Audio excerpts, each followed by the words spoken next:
নমস্কার বন্ধুরা, কেমন আছো সবাই? ভূত আমার ভূতে সকলকে স্বাগত জানাই।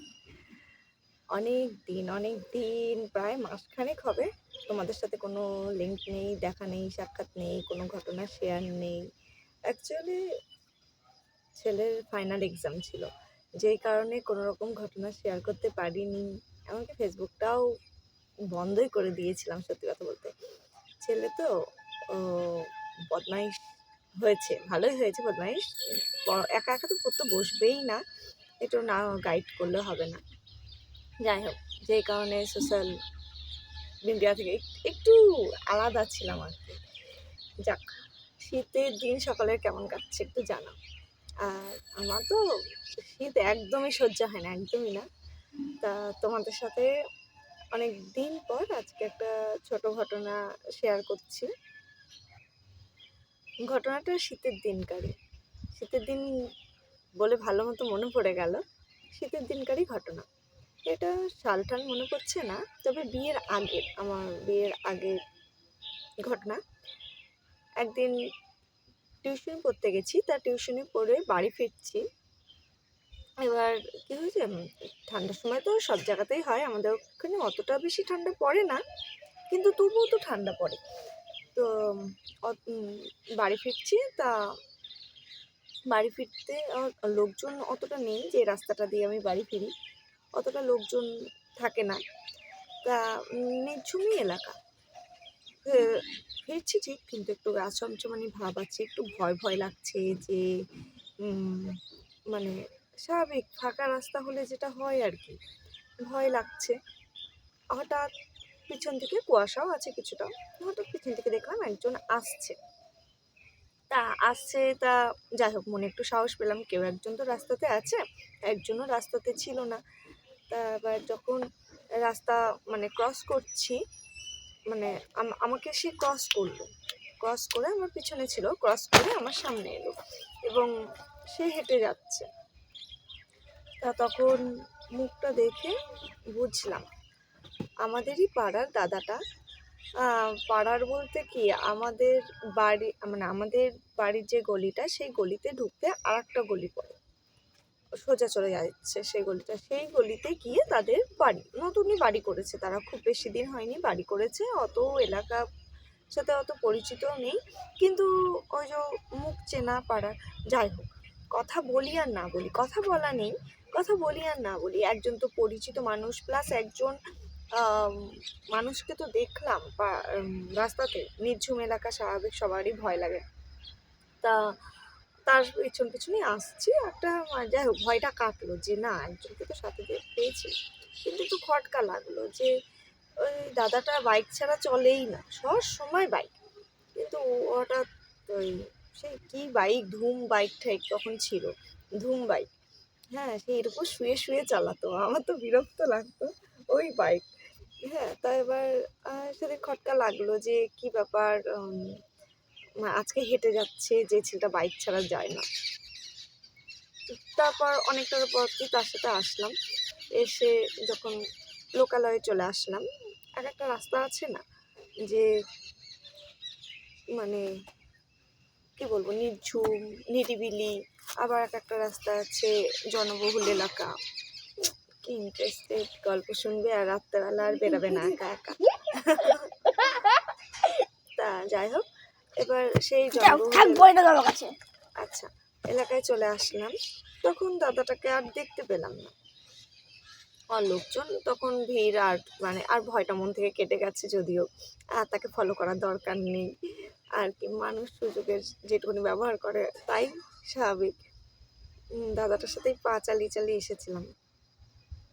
তা এবার বাড়িতে যাই হোক ফিরি যথারীতি। তার একদিন পরে, একদিন পরে বা সকালবেলা উঠে, যাই হোক ওই হট্টগোল, পুলিশ এসছে পাড়াতে। তা মা দোকানে গেছিল, দোকান থেকে ফিরে মা বলছে, জানিস কি হয়েছে, সঙ্গীতার ভাই মারা গেছে, সঙ্গীতার দেওরটা মারা গেছে।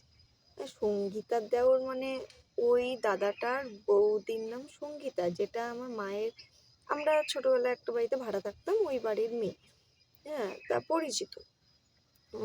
চেনা পরিচিত ওর বৌদি ভাইয়ের সাথে আমার মায়ের।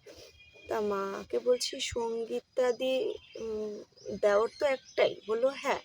বললো ও মারা গেছে, সুইসাইড করেছে গলায় দড়ি দিয়ে। এবার মানে ওটা একটু অধরা, মানে পুলিশে বললো ওটা মার্ডার কেস। হ্যাঁ, মালা ঠালা ছিঁড়ে পড়েছিল, ওর গলায় একটা সোনার চেন থাকতো, চেনটা ছিঁড়ে পড়েছিল নিচে। তারপরে ধস্তাধস্তি হলে যেরকম হয় সেরকম ব্যাপার ছিল। তা পুলিশে তখন বলছে 3 দিন হয়েছে লাশটা এখানে আছে।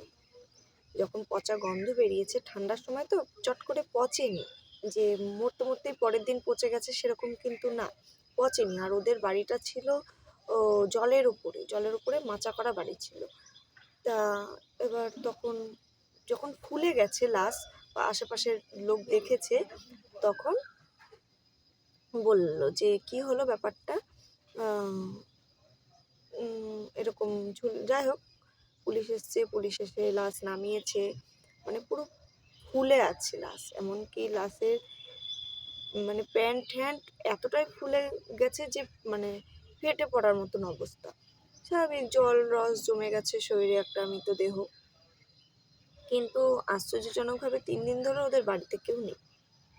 3টে দিন ধরেই ওদের বাড়িতে কেউই নেই। যেখানে ওর দাদা থাকে, বৌদি থাকে, ওর মা থাকে, ওর বাবা থাকে, কেউই নেই। তা যাই হোক, ওই ঘটনা, এটা ওদের সম্পূর্ণ ব্যক্তিগত, জানি না। আমি আমার ঘটনায় আসি। মা তখন আমাকে এসে বলছে, জানিস সঙ্গীতার দেওরটা মারা গেছে, এরকম সুইসাইড করেছে। আচ্ছা, তুমি কি বলছো? কবে? দিয়ে বলছে পুলিশ তো বলছে 3 দিন আগেকার লাশ। আরে পাগল নাকি? না না, 3 দিন হতেই পারে না লাশ, দেখো গা কাল পরশুর মধ্যেই মারা গেছে। দিয়ে বলছে না, পুলিশ তো আইডেন্টিফাই করলো, এখন দেখা যাক। পুলিশের অনুমান অনুযায়ী পুলিশ বলেছে এখন পোস্টমর্টম হওয়ার পর রিপোর্ট আসলে জানা যাবে। আমি বলছে কেন, তুই এতটা শিওর কেন? বলছি মা, আমি পরশুদিন আমি টিউশন পড়ে আসার সময় আমার ওই নবলক্ষ্মীর গলি দিয়ে আসতে গিয়ে আমার ভয় করছিল। তা তখন দাদাটা আমাকে ক্রস করলো। তা আমি যাই হোক মনে সাহস পেলাম, যাক একজনকে তো পেলাম, যার সাথে আমি যাচ্ছি। যাই হোক, ওর সাহসেই আমি কিন্তু আসলাম না। কিন্তু জানো মা, ওর বাইক ছিল না। ও সবসময় বাইক নিয়ে চলাফেরা করে, দাদাটার নাম আমার মনে পড়ছে না। ওর বাইক নিয়েই তো সবসময় চলাফেরা করে, কিন্তু ওর কিন্তু মা বাইক ছিল না কাছে। ও সম্পূর্ণ হেঁটে আসলো কিন্তু আমার সাথে। মা বলল কবে হয়েছে? আমি কেন, পরশুদিন। দিয়ে মা বলল তুই শিওর? আনলাম হ্যাঁ। দিয়ে বলছে কিন্তু পুলিশ তো বলছে 3 দিন আগেকার লাশ। বলছি হয়তো সেই সূত্রেই বলেছে 1 দিন 2 দিন 3 দিন, পরশুদিন অর্থাৎ তো 3 দিনই হতে পারে না। এমনও হতে পারে হয়তো মানে তখন এসেই হয়তো ওই ঘটনাটা ঘটিয়েছে, বা মানে পুলিশ যে হিসেবে মানে যেরকম সময়সীমা, যেরকম হিসাবটা দিচ্ছে সময়সীমার, সেই হিসাব অনুযায়ী আমার সাথে দেখা হওয়ার আগে মারা গেছে। কিন্তু যেহেতু জানা নেই, ওর জন্য বুঝতে পারছি না কি হতে পারে। যাক, খবরটা শুনে খুব খারাপ লাগলো যে একটা অল্প বয়সের একটা তরতাজা প্রাণটাকে বেরিয়ে গেছে। তা কি করে মারা গেছে সেটা জানা নেই। অনেকে বলছে সুইসাইড, আবার অনেকে বলছে মার্ডার কেস। কেসটা ওই অবধি, কিন্তু আমার ওটা আশ্চর্য লেগেছে যে মানে হ্যাঁ, তারপরে আমি খুব ভয় পেয়ে যাই। সকলে যায় লাশ দেখতে, কিন্তু আমি যাইনি লাশ দেখতে। আমি খুব ভয় পেয়ে গেছিলাম। আর মা তারপরে আমার কাছে শুনে, নাথু দাদু বলে একজন দাদু আছে, তার কাছ থেকে জল পড়া নিয়ে এসে খাওয়ায়। যাই হোক, ওই আর কি একটা ভয়ের সিচুয়েশন সেই মুহূর্তে চলছিল। আমার তো মানে মাথার কিছু বলার নেই, করার নেই, যে আমি কি আদত মানুষটার সাথে হেঁটে এসেছি না তার আত্মা প্রেতাত্মার সাথে। যেহেতু আমার সাথে এইসব বহুবার ঘটে বলে আমার এইসব ধারণাটা বেশি আসে মনে। হ্যাঁ, অনেকেই বলতে পারেন যে না, হ্যাঁ হতেই পারে। কিন্তু আর একটা জিনিস লেগেছে যে বাইক নিয়ে সবসময় চলাফেরা করে, কিন্তু সে সেদিন আমার সাথে হেঁটে এসেছিল। প্লাস ওইখানে যে জনবহুল এলাকায় যখন ঢুকলাম তখন যাই হোক তাকে আর দেখিনি। এবার যে অত আমি খেয়ালও করিনি যে কোথায় গেল, কোন রাস্তাতে গেল, খেয়ালও করিনি। হতেই পারে এদিক ওদিক বা কোনো দোকানে হয়তো দাঁড়িয়ে পড়েছে, যেহেতু একটু আগে আগেই ছিল আমার। যাক, একটা শীতের ঘটনা তোমাদের সাথে শেয়ার করলাম। তোমাদের কেমন লাগলো জানিও। আর সকলে ভালো থেকো, সুস্থ থেকো। পর দেখা হচ্ছে আবার পরের কোনো ভিডিওতে। আর হ্যাঁ, এখন আমি প্রায় ভিডিও দেব, অনেক ভিডিও আছে, অনেক ঘটনা আছে যেগুলো আমার মানে লেখা হয়নি। না লেখা হলে তো আমি বলতে পারছি না, ছেলের পড়া নিয়ে ব্যস্ত ছিলাম। আবার ওর আরও দুটো এক্সাম আছে, একটা অ্যাবাকাসের আর একটা জুডো চ্যাম্পিয়নশিপের। তা ওই দুটো কমপ্লিট হোক, এর ব্যস্ততার মধ্যেই আছি মোট কথা। ওর জন্য সবসময় ঘটনা শেয়ার করতে পারছি না। সকলে ভালো থেকো, সুস্থ থেকো, পাশে থেকো। নমস্কার।